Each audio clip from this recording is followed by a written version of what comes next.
Classé monument historique, le haras national de Tarbes, inspiré par les arbres centenaires et les écuries créées en 1806 par Napoléon Ier, est le domaine préservé des étalons dans des bâtiments d'architecture empire.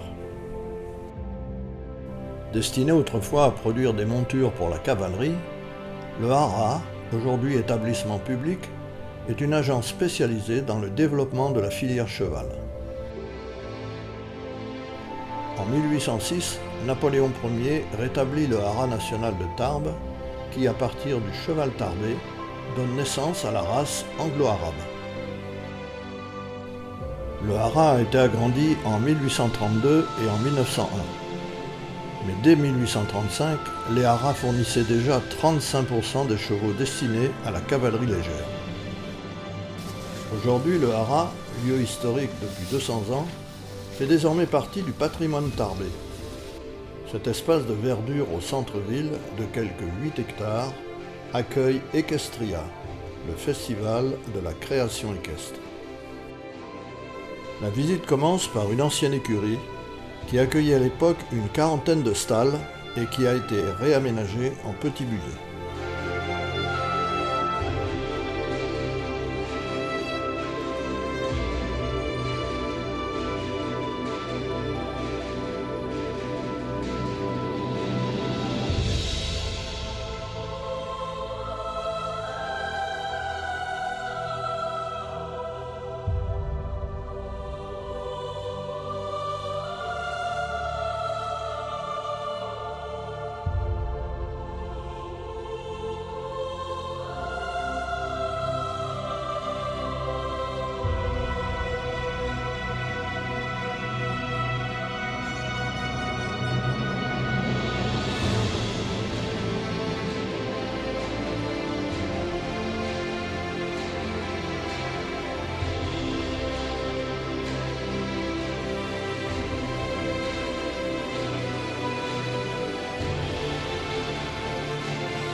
Voilà, donc ça ici, vous êtes dans les derniers, donc le dernier lieu que je vais vous montrer pour la visite. Donc ce sont les diverses voitures hippomobiles que nous avons reçues, soit par des cadeaux, soit par des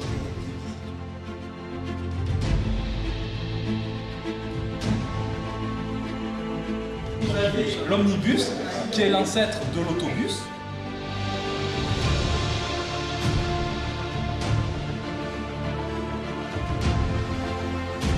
A été utilisé par le futur pape, enfin l'évêque qui est devenu le pape Pie XII, lors de son pèlerinage à Lourdes.